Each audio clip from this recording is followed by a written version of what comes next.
on your side, O Lord, our strength and redeemer. Amen. Please be seated. So here we have the feeding of the 4,000, not to be confused with the feeding of the 5,000. They're separate incidents because they're reported in the same gospel.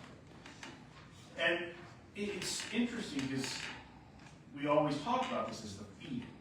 That's the primary miracle here, but that's not how it starts. It starts with all these healings.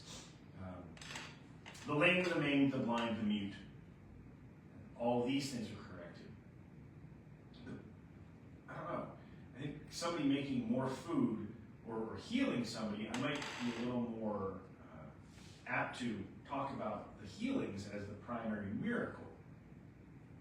So that leads me to think that Matthew is trying to tell us something about the feeding.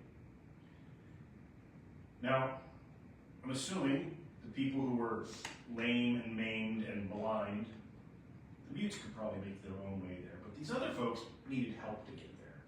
So there probably weren't 4,000 people there who were all in some way disabled and needed healing.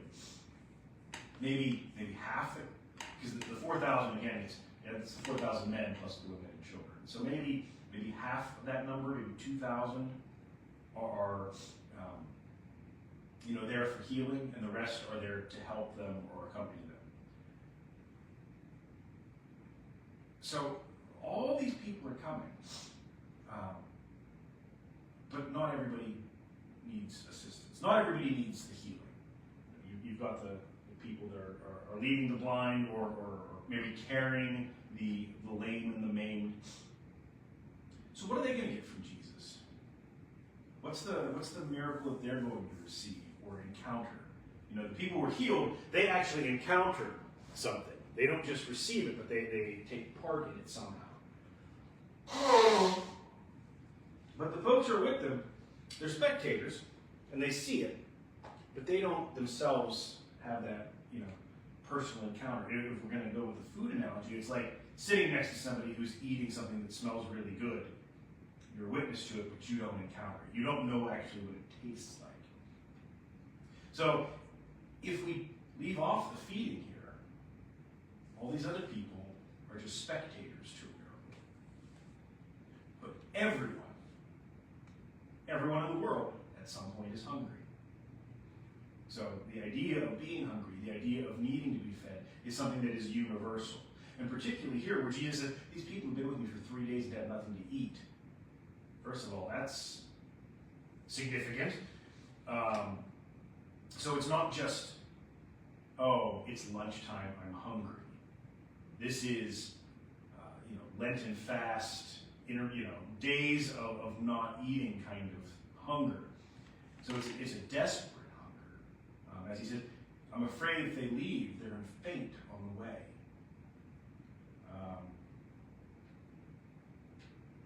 So this hunger, it's almost like Jesus has set it up so that everyone gets their own little miracle, or in this case, big miracle, really. But the need is exaggerated, or not exaggerated, but emphasized, and then it is satiated. Now, something I did notice that I don't think I've ever really picked up on before. When Jesus asked them how many loaves, the disciples, they're like, where are we going to get enough bread in the desert to feed all these people? He says, well, how many loaves do you have? So the disciples have food this whole time. So they're going back, and they're eating, and they're doing whatever they're doing. Everybody else is sitting in the desert going, picking berries or chewing on a twig, or I don't know. So I was like, that's a little interesting. That'd be interesting to explore what's going on there. Have they been sharing? Have they been guarding it because they, up to this point, have felt we don't have enough for everybody? And if we don't have enough for everybody, we can't give it to anyone. It's like the idea, like, I can't adopt every dog in the world. But it's like, yeah, you can adopt that one. So maybe, I don't know, it'd be an interesting thought exercise to tease that out and say, what would you do in this situation? And maybe it's not a thought exercise, maybe it's what we're faced with all the time. Because do we have enough money to cure homelessness in Armstrong County? No, but can we help a few people? So you're called to do what you can. Now Jesus can do a lot more. So the disciples, they may have felt even scared. What if we start starving because our resources are also limited? We can't give up what we have, or will be in a worse position. Put the oxygen mask on yourself before you put it on the elderly and the kids. But Jesus says, no, bring them together. And he performs this miracle where they pass it out, and suddenly there's 7 baskets full of crumbs afterwards and broken pieces. And so Jesus is able to do something. God is able to do something that goes beyond the scope of what the disciples, what people could even imagine. And out of their scarcity creates this great abundance. So much so that it supplants this healing of 2,000, 4,000, maybe if some of the women are lame and need healing. This is mass healing of all these people, and everybody's going to talk about is the bread.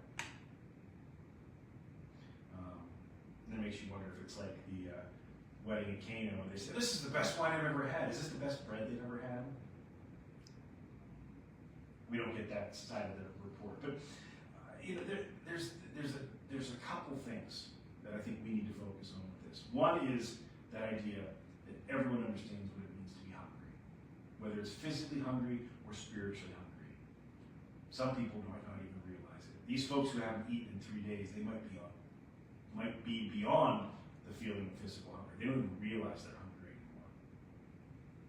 Some people who are spiritually hungry have been spiritually hungry for years, and they don't realize they're spiritually hungry anymore.